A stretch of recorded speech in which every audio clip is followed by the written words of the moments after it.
बात करेंगे कि एसिम्प्टोमेटिक पेशेंट्स क्या होते हैं।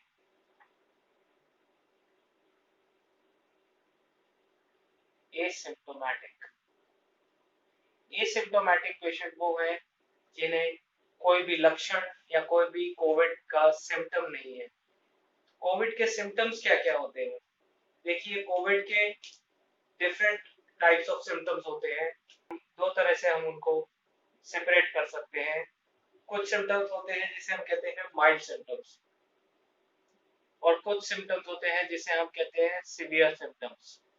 माइल्ड सिम्टम्स के अंदर ये कुछ फ्लू लाइक वायरसेस की तरह बिहेव करते हैं, तो माइल्ड सिम्टम हो सकते हैं। सबसे पहला हो सकता है हल्का या तेज बुखार, ड्राई कफ, सोर थ्रोट,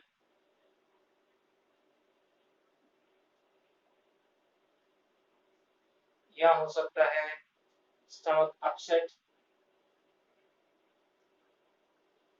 हल्का बॉडी पेन।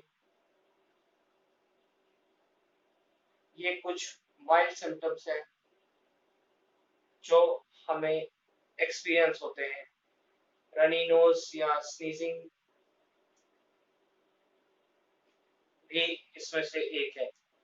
सीवियर सिम्टम्स क्या होंगे? सीवियर सिम्टम्स इसके बहुत सारे हैं, जैसे कि सबसे पहला हो सकता है हमारा हाई फीवर, जो प्रोलॉन्ग रहता है, मतलब लंबे समय तक चलने वाला तेज बुखार। दूसरा है कंजेशन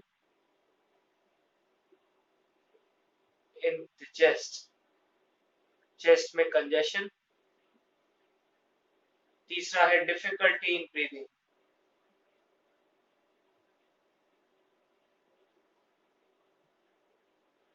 सांस लेने में तकलीफ, ये भी एक इसका सिम्टम है। चौथा सिम्टम हो सकता है इसका पेनफुल कफ, दर्द के साथ उठने वाली खांसी।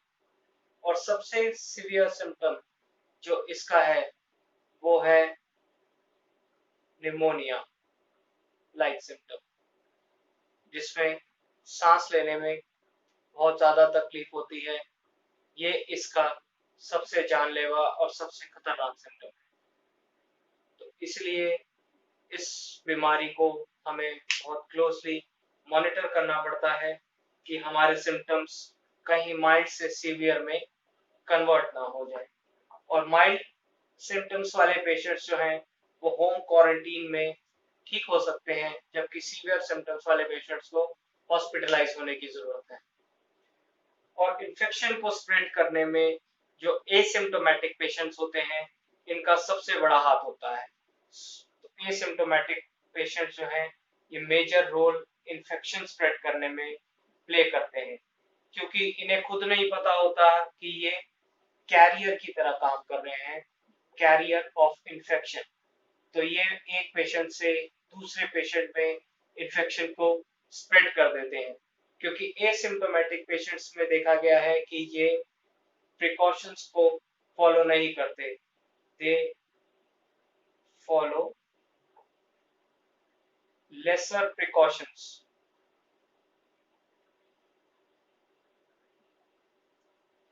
as compared to symptomatic patients.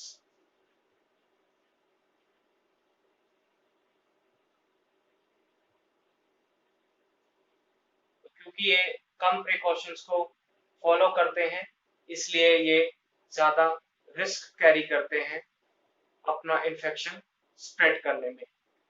और कोई भी पेशेंट जो है वो काफी टाइम तक एसिम्प्टोमेटिक रह सकता है और आगे सिम्टम्स को डेवलप कर सकता है। उसके लिए आपको कोविड-19 की इन्फेक्शन साइकिल को समझना जरूरी है। लेट्स से कि ये हमारा डे ऑफ इन्फेक्शन है, कि इस दिन हमें इन्फेक्शन हुआ।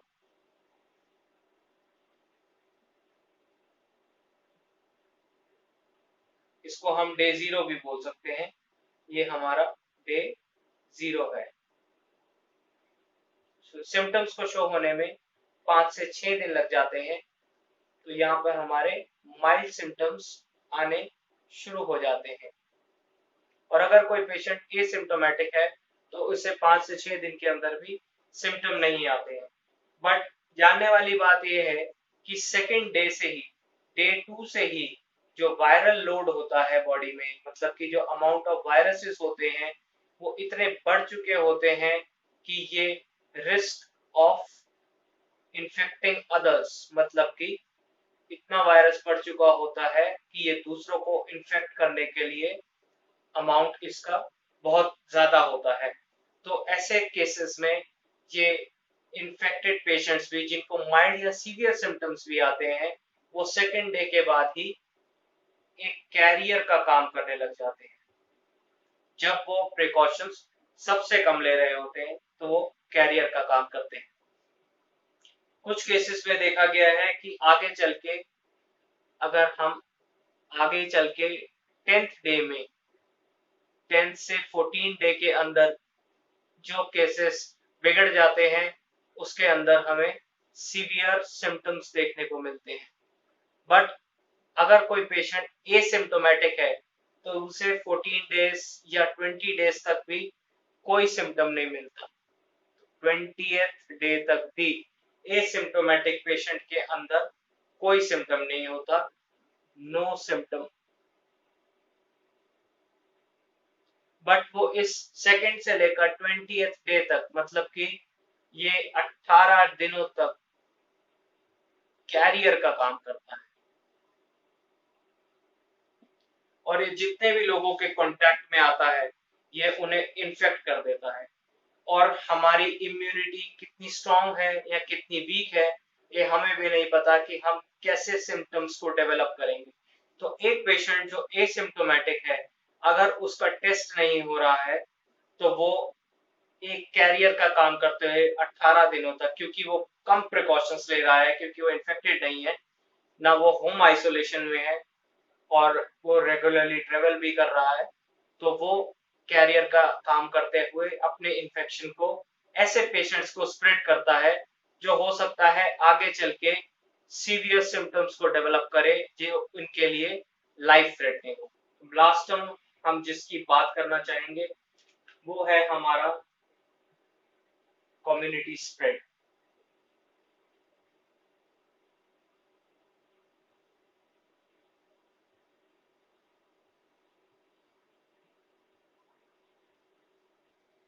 जैसा कि मैंने बताया कि एसिम्प्टोमेटिक पेशेंट्स को 20th डे तक भी कोई सिम्टम्स डिटेक्ट नहीं होते हैं, ना माइल्ड ना सीवियर, तो उसे पता भी नहीं होता है कि वो कब इन्फेक्ट हुआ और कब वो कैरियर की तरह 18 दिन तक अपना वायरस और लोगों में स्प्रेड करता रहा।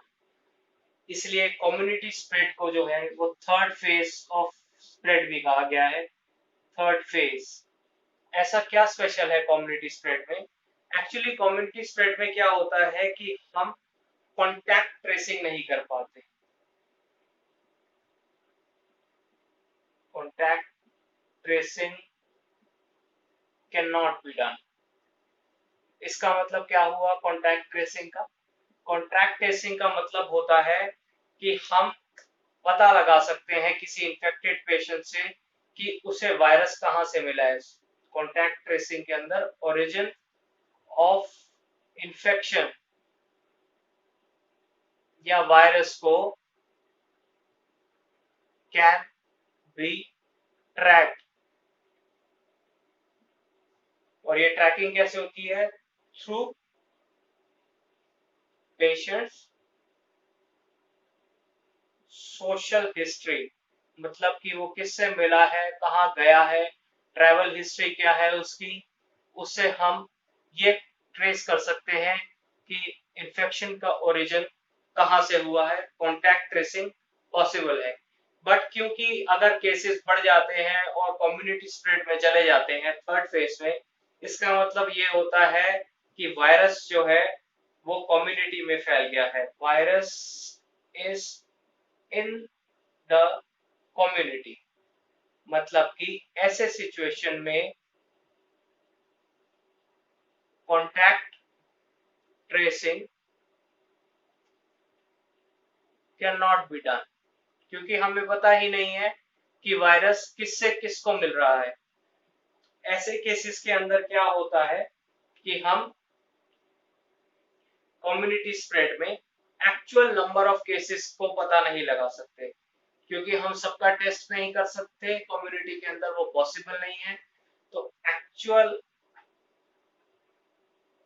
नंबर ऑफ एक्टिव केसेस कितने हैं can not be traced. Actual number of active cases can not be traced. तो ऐसे केस में हम एक्चुअल नंबर को नहीं बता सकते, क्योंकि वायरस अब कम्युनिटी में है और कम्युनिटी में एक पर्सन से दूसरे पर्सन को ट्रैवल कर रहा है। और जब कम्युनिटी स्प्रेड की केस फेज में इन्फेक्शन पहुंच जाता है तो केसेस इंक्रीज रैपिडली, क्योंकि रोकथाम नहीं है, हमें पता नहीं है स्प्रेड कहां से कहां तक हो रहा है। हम हर किसी को होम क्वारंटीन नहीं कर सकते, इसलिए हमें नहीं पता होता कि इन्फेक्शन का ट्रैक क्या है, कैसे वो स्प्रेड हो रहा है। तो ऐसे केसेस के अंदर इन्फेक्शन जो है वो रैपिडली इंक्रीज होता है। और दूसरा क्या होता है इस केस में, जब कम्युनिटी स्प्रेड हो जाता है, मोर एसिम्प्टोमेटिक पेशेंट्स, क्योंकि केसेस बढ़ रहे हैं तो टेस्टिंग भी लिमिटेड है, तो more asymptomatic patients are left untested. तो बहुत सारे पेशेंट्स ऐसे होते हैं एसिम्प्टोमेटिक, क्योंकि उन्हें कोई सिम्टम नहीं है तो उनका टेस्ट भी नहीं हो पाता है, क्योंकि एक्चुअली नंबर ऑफ केसेस बढ़ गए हैं। तो एक्चुअल केसेस जो सिवियर सिम्टम्स वाले केसेस हैं या माइल्ड सिम्टम्स वाले केसेस हैं, वही टेस्टिंग के ले जाते हैं। तो ऐसे में कम्युनिटी स्प्रेड जो है वो और सिवियर होता जाता है, क्योंकि एसिम्प्टोमेटिक पेशेंट्स जो पहले चेक हो जाया करते थे, क्योंकि उनके आसपास के लोगों को इन्फेक्शन होता था, बट अब उन्हें ट्रेस ही नहीं किया जा सकता कि ओरिजिन ऑफ इन्फेक्शन कहां से है। तो ऐसे केस के अंदर आप हर किसी को टेस्ट नहीं कर सकते, एसिम्प्टोमेटिक पेशेंट्स का टेस्ट नहीं हो पाता है, वो अनटेस्टेड रह जाते हैं और केसेस की बढ़ोतरी होती रहती है। और डेंसली पॉपुलेटेड एरियाज के अंदर कम्युनिटी स्प्रेड जो है ये एक बहुत ही डेंजरस सिचुएशन होती है, क्योंकि इसके अंदर आपकी मैक्सिमम कम्युनिटी जो है वो अफेक्ट होती है, वो बीमारी से अफेक्ट होती है, या उनके हॉस्पिटल का जो इंफ्रास्ट्रक्चर है, मेडिकल इंफ्रास्ट्रक्चर है, वो सैचुरेट हो जाता है कि हर पेशेंट को इक्वल ट्रीटमेंट नहीं दे पाता। और मैंने बताया कि अगर फ्लैटनिंग ऑफ कर्व नहीं होता तो ये हॉस्पिटल्स के लिए डिसाइड करना मुश्किल हो जाता है कि किसको ट्रीटमेंट देना है और किसको नहीं देना है।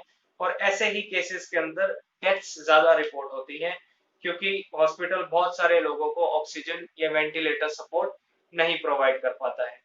Thanks for watching my video. आपको अगर ये वीडियो अच्छी लगी तो आप इस वीडियो को लाइक करें, मेरे चैनल को सब्सक्राइब करें, और ऐसे ही और अमेजिंग और नॉलेजेबल वीडियोस आपको आगे भी मिलती रहेंगी।